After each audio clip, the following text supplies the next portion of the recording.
বিষয়টা হচ্ছে আগেকার দিন আমরা বলতাম ওঠ ছুরি তোর বিয়ে, মানে অন্য কেউ ওকে উঠিয়ে নিয়ে গিয়ে জোর করে বিয়ে দিয়ে দিচ্ছে। কিন্তু তোমরা 11-12-এ পড়ো, তোমাদের মধ্যে থেকেই অনেকের বিয়ে হয়ে যাচ্ছে বা যাবে। সুতরাং আজকে আমরা এই সভা থেকে দাঁড়িয়ে যে কথাগুলো বলবো সেগুলোর মধ্যে কোনো রাগ ঢাক থাকবে না, সবাই মুক্ত মনে খোলা মনে কথা বলবে। তাই প্রথম যে কথাটা বলবো, এই যে ছোট মেয়েদের বিয়ে হয়ে যাচ্ছে, এটা দুটো ক্ষেত্র আছে। একটা হচ্ছে পরের ইচ্ছায় বাবা মা বাধ্য হচ্ছে দিয়ে দিতে বিয়ে, আর একটা হচ্ছে নিজে ইচ্ছায় বাড়ি থেকে চলে যাচ্ছে। যদি নিজে ইচ্ছায় বাড়ি থেকে চলে যায় তার অপরাধের সীমা হয় না। কিন্তু এই সমস্ত দিকগুলো নিয়ে আলোচনা হবে এবং এই সমস্ত দিকেরও দুটো ভাগ আছে। একটা হচ্ছে তত্ত্বকথা, যেটাকে আমরা বলি থিওরিটিক্যাল পার্ট, কেন মেয়েরা এরকম করছে বা কেন ছেলেরা এরকম ভাবে রাতে ইন্ধন যোগাচ্ছে, এটা হচ্ছে থিওরিটিক্যাল পার্ট। এবং এই মুহূর্তে দাঁড়িয়ে পরিস্থিতি কিরকম তার একটা পরিসংখ্যানের দিক আছে। এই পরিসংখ্যানগত দিকটাকে বলা হচ্ছে তথ্যগত দিক, মানে ইনফরমেশন যেটা দেওয়া হবে। এই তথ্যগত দিক নিয়ে আজকে আমাদের একটু সচেতন করবেন। আমাদের মধ্যে উপস্থিত রয়েছেন ময়ূরী ঘোষ, তিনি আমাদেরই অফিসার ইনচার্জ এই বহরমপুর মহিলা থানায়। ম্যাডামকে আচ্ছা, আজকে আমরা যে কলেজের সহযোগিতায় এই অনুষ্ঠানটা এখানে অনুষ্ঠিত করতে পারছি, সেই কলেজের ছাত্রী ময়ূরী ম্যাডাম, ময়ূরী ঘোষ, তার জন্য আমরা খুব আপ্লুত বোধ করছি। এবং আরো একটি বিষয়, আমার একটু আগে ময়ূরী ম্যাডামের সঙ্গে এখানে ম্যাডাম রয়েছেন, মহাকালীর ম্যাডাম, তার ইন্টারাকশন দেখে মনে হলো তিনি বোধহয় ওই স্কুলেরও ছাত্র। যাই হোক, এই পরম্পরাটা ময়ূরী ম্যাডাম যেমন ভাবে ধরে রেখেছেন, আমি আশা করবো আমাদের উত্তর প্রজন্ম তোমরাও এই পরম্পরাটাকে বয়ে নিয়ে যেতে পারবে। ম্যাডাম আসুন।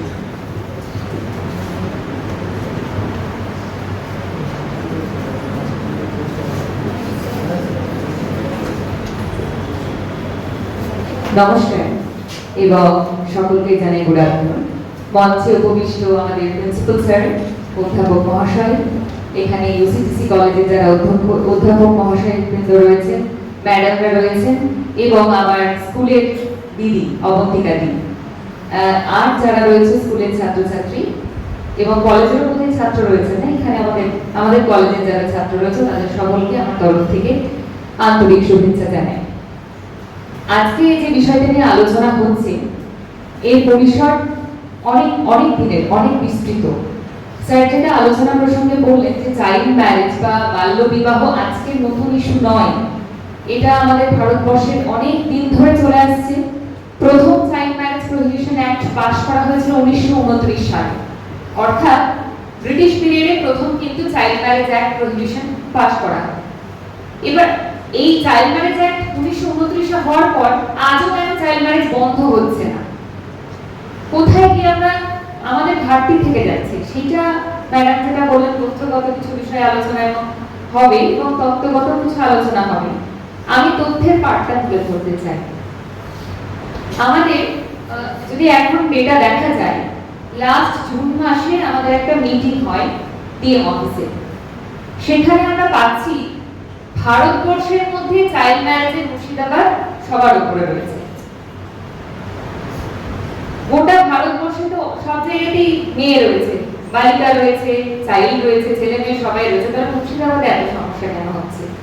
বিভিন্ন জায়গায় আমাদের জেলাকে, আগেও দেখেছি, আমি যখন স্টুডেন্ট ছিলাম আমার খুব মন খারাপ হতো যে অন্যান্য জেলার রেজাল্ট আমাদের থেকে অনেক উপরে থাকে, আমরা আমাদের জেলার রেজাল্ট কিন্তু আগে তুলনামূলকভাবে একটু কমের দিকে থাকতো। এখন কিন্তু সেই স্ট্যাটাসটা নেই, অনেকটাই উন্নত হয়েছে, অনেকটা এগিয়ে এসেছে, কিন্তু তবুও কেন আমরা আজকে এই চাইল্ড ম্যারেজ বা এই ধরনের সামাজিক ব্যাধিগুলোর খপ্পরে পড়ে যাচ্ছি? আমি লাস্ট জুন মাস থেকে আজ পর্যন্ত আমাদের জেলা পুলিশে যতগুলো কেস হয়েছে তার সংখ্যাটা বলি একবার। এখনো পর্যন্ত আমরা 150টা কেস রেজিস্টার করেছি জুন থেকে টিল ডেট। এতগুলো কেসের প্রয়োজন কি পড়লো? কেস হওয়া, কোর্টে যাওয়া, এই ব্যাপারগুলো তো আমাদের দৈনন্দিন বা স্বাভাবিক জীবনের জন্য খুব একটা আনন্দের নয়, বা আমরা কেউই চাই না যে কোনো সাধারণ মানুষ কেসের চক্করে পড়ে সে জটিলতার মধ্যে আসে। তবে এই কেসের দিকে যেতে হচ্ছে কেন?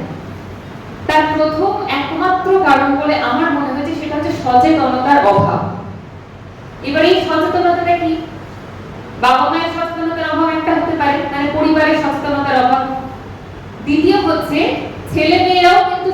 নয়। আমরা স্কুলে আসছি, কলেজে আসছি, সব ঠিক আছে, কিন্তু একটা চাইল্ড ম্যারেজ বলে মানে আমার যদি 18 বছরের নিচে বিয়ে হয়, আমার শারীরিক কি কি ক্ষতি হতে পারে, আমার অর্থনৈতিক দিক থেকে আমি কতটা পিছিয়ে পড়তে পারি। এডুকেশন তো ছেড়েই দিলাম, মানে এডুকেশন তো বন্ধ করেই আমি এগিয়ে যাচ্ছি। একটা 17 বছর বা 18 বছরের মেয়ে সে কতদূর পর্যন্ত পড়ে উঠতে পারে, মাধ্যমিক, উচ্চ মাধ্যমিক। তারপর হায়ার এডুকেশনের যেখানে আমার এতটা স্কোপ রয়েছে, আমি অনেকটা এগিয়ে যেতে পারছি, আমার টিচাররা রয়েছেন, আমার ম্যাডামরা রয়েছেন, এত সুযোগ দিচ্ছে, তারপরেও কিন্তু অনেক মেয়েকে আমি দেখি যে বাল্য বিবাহের চক্করে পড়ে তার নিজের জীবনটাকে নষ্ট করছে।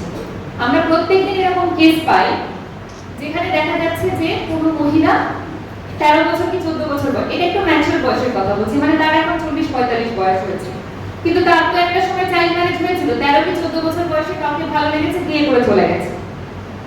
আবার এটাও পেয়েছি বাবা মা জোর করে বিয়ে দিয়েছিল। তবু দুটো জিনিস আমি লক্ষ্য করি, বাবা মা যদিও জোর করে বিয়ে দেন, তবু দেখি কিছুদিন পর্যন্ত বাবা মা একটু টানা হিচড়া করে নিজের একটা ম্যানেজমেন্ট চালিয়ে যাওয়ার চেষ্টা করে, না দেখি আমার মেয়েটা এরকম কষ্টে রয়েছে, চেষ্টা করে। কিন্তু যে মেয়েটা 13 বা 14 বছর বয়সে তার সিদ্ধান্ত নিয়ে বেরিয়ে গেল, তার জীবনটা অনেক বেশি দুর্বিষহ। কিছুদিন আগে একটা কেস পেলাম, একজন ভদ্রমহিলা, তার অরিজিনাল বাড়ি ছিল ভগবানগোলা সাইডে, তিনি 13 বছর বয়সে বিয়ে করে বেরিয়ে গেছিলেন, পরিবারের ইচ্ছে বাইরে গিয়ে করছেন, তার এখন দুটি মেয়ে, একটি মেয়ে তোমাদেরই বয়সে, সে ডাক্তারিতে চান্স পেয়েছে, বাবা বলছে আমার কোনো প্রয়োজন নেই, ঠিক আছে দিচ্ছেন। সেই মহিলা আমার কাছে এসে কান্নাকাটি করে বলছে, ম্যাডাম আমি কি করবো? বললাম ঠিক আছে, আপনার লিগাল এড যা যা লাগে দিচ্ছি আমরা। বলছে না ম্যাডাম, যদি আমাকে বাড়ি থেকে বের করে দেয়। তাহলে একটা কথা হলো, আমায় এই যে বাড়ি থেকে বের করে দেয়, ভয়টা কেন কাজ করছে ওনার মধ্যে, কে বলতে পারবে? বলো জোরে, যে কোনো একজন উঠে বলো, বলো।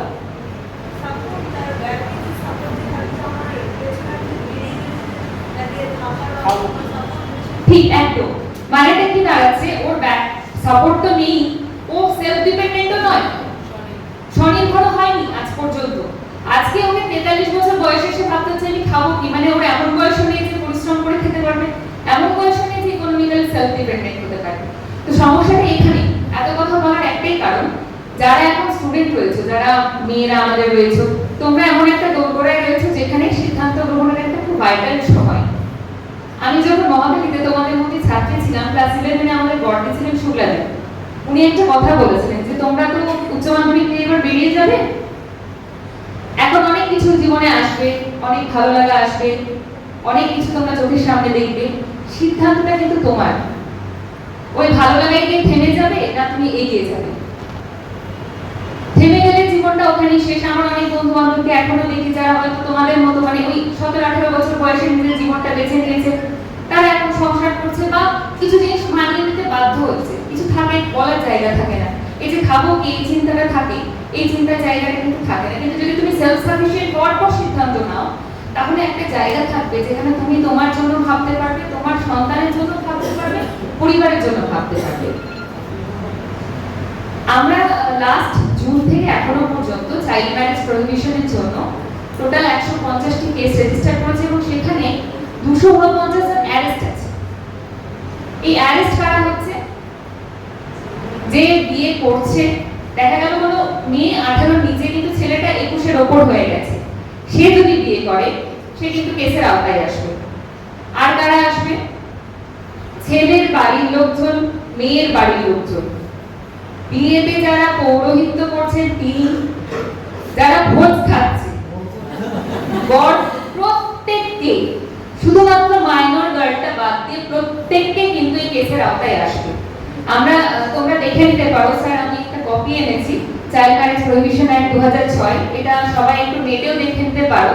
সেখানে সেকশন 9, 10, 11 এই সেকশনগুলো কভার করা আছে কারা কারা চাইল্ড ম্যারেজ অ্যাক্টের আওতায় আসবে, এবং পানিশমেন্ট কিন্তু কিছু কম নয়, 2 বছরের জেল পর্যন্ত হতে পারে, 1 লক্ষ টাকা জরিমানা।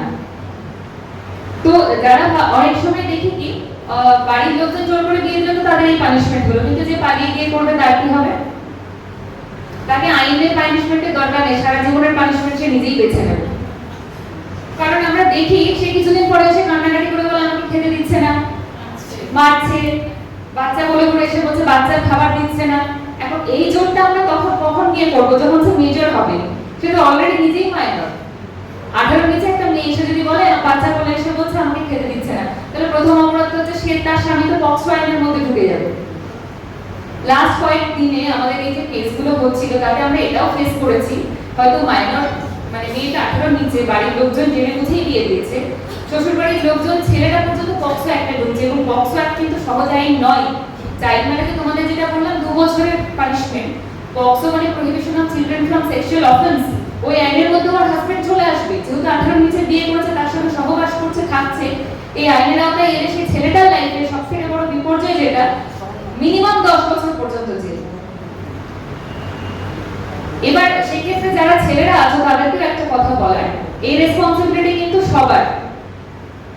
আমি আমার কন্ট্রোল রুম নাম্বারে এমনও পাই কোন একটি ছেলে ফোন করে বলছে, ম্যাডাম অমুকের অমুক জায়গায় বাড়ির লোকজন জোর করে আটকে রেখেছে, আপনি একটু উদ্ধারের ব্যবস্থা করুন। তারপর যখন তদন্ত করে দেখছি ওর জন্যই ওর বাড়ির লোকজন জোর করে আটকে রেখেছে, যেহেতু মেয়েটি মাইনর এবং চাইছে না ওই সম্পর্কের মধ্যে দিয়ে এই মুহূর্তে যাক। তো সেক্ষেত্রে আমি বলবো তোমরা অন্তত নিজে প্রতিষ্ঠিত হও। প্রতিষ্ঠিত যখন একটা ছেলে স্বাবলম্বী হবে এবং মেয়েটা যখন একটা বয়সে গিয়ে পৌঁছাবে, তখন তো সেখানে সমাজে বাধা দেওয়ার কোনো জায়গা নেই। যদি তুমি ঠিকঠাক ভাবে চলতে চাও তাহলে চাইল্ড ম্যারেজের আমার ইস্যুই আসছে না। এবার যেটা হয় আমাদের চাইল্ড ম্যারেজের 2-3টে ধরন বলা হয়েছে, 2-3টে জিনিস যেটা আমরা সব থেকে বেশি পাই, যে কারণে চাইল্ড ম্যারেজ আগে দেখতাম সেটা এখনো কিন্তু কিছুটা হলো রয়ে গেছে। প্রথম যেটা বলা হলো সচেতনতা, দ্বিতীয় হচ্ছে আর্থসামাজিক প্রেক্ষাপট। অনেক সময় বাবা মা ভাবে কি যে ভালো পাত্র পাচ্ছি বিয়ে দিয়ে দিই, তোমার হয়তো ইচ্ছে নেই, সেক্ষেত্রে কি করবে? প্রোটেস্ট করতে হবে। তো কিভাবে করবে? কোনো ইনফরমেশন দেওয়ার আছে, একটা নাম্বার তোমাদের সকলের কাছে অত্যন্ত পরিচিত, একদম 1098। এটা হচ্ছে একদম কমন নাম্বার। যে কোনো ইনফরমেশন দিলে তোমার আইডেন্টিটি গোপন থাকবে, এইটুকু শিওর থাকবে। কোথায় হচ্ছে কি হচ্ছে শুধু সেইটুকু দিলেই হবে, বাকি ফলো আপটা কিন্তু ডিএম অফিস থেকে আমাদের কাছে আসে এবং বাকিটা আমরা কমপ্লিট করি। আরো একটা হেল্পলাইন নাম্বার আছে যেটা সবার সঙ্গে আমরা, এটা পুলিশ হেল্পলাইন নাম্বার, সেটা হচ্ছে 112। এটা হচ্ছে পুলিশ হেল্পলাইন নাম্বার, সেটা আমাদের কন্ট্রোল রুমে আসে এবং সেখান থেকে তোমরা চাইলে আমাদের সঙ্গে তথ্য শেয়ার করতে পারো, কোনো অসুবিধা হবে না, বা তোমার আইডেন্টিটি কিন্তু প্রকাশ্যে আসবে। আর এর ব্যতিরেকে যেটা আমাদের চাইল্ড ম্যারেজে এই মুহূর্তে জেলাতে আমরা এইটুকুই বার্নিং ইস্যু পাচ্ছি, যেটা তোমাদের সঙ্গে আলোচনা করা প্রয়োজন মনে হলো। তার বাইরে তোমাদের কোনো ইস্যু থাকলে তোমরা জানাতে পারো। Thank you. অসংখ্য ধন্যবাদ জানাচ্ছি ম্যাডামকে, কারণ আমরা হয়তো আলোচনা এগিয়ে নিয়ে যেতে পারতাম, কিন্তু এরকম তথ্যগত দিকটাকে আমরা কোনোভাবেই তুলে ধরতে পারতাম না। কিছুদিন আগে একটা পেপারে একটা খবর এসেছিল, আজকে যেরকম ম্যাডাম বললেন যে জুন মাস থেকে এই সময় পর্যন্ত শুধুমাত্র আমাদের এই অঞ্চলে 150টা এরকম কেস হয়েছে। আরো একটুখানি জটিল এবং বিভৎস, যেটা শুনলে তোমাদের ভয় লাগবে এবং কিছু ক্ষেত্রে ভয় পাওয়া ভালো, সেই কথাটা আমি তোমাদেরকে বলছি। ভেরি রিসেন্টলি গত সপ্তাহের সম্ভবত একটা লিডিং পত্রিকা, এই সময় পত্রিকাতেই বেরিয়েছে, 200 জন নাবালিকা নর্থ বেঙ্গল অঞ্চলে পালিয়ে গেছে বাড়ি থেকে।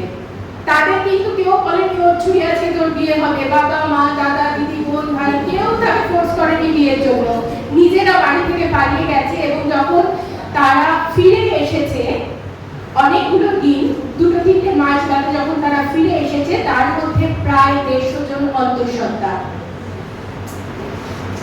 এই কথাগুলো হয়তো বাড়ির লোকের সঙ্গে তোমরা সরাসরি ফ্রিলি আলোচনা করতে পারো না, কিন্তু কিছু ক্ষেত্রে আমার মনে হয় বড়দের ভরসা করে এই রকম ধরনের আলোচনা করা উচিত। বড়দের সঙ্গে ভরসা করে আলোচনা মানে রাস্তায় কারোর সঙ্গে দেখা হলো গল্প জুড়ে দিয়ে এই আলোচনা করলে কখনো তা নয়। যে বড়দের তোমরা ভরসা করতে পারবে, মানে নিকটতম অভিভাবক যারা রয়েছে, বাবা মা এবং স্কুলের দিদিমণি মাস্টারমশাই, তাদের সঙ্গে শেয়ার করলে তোমরা এর থেকে একটা ভালো নির্দেশিকা পাবে।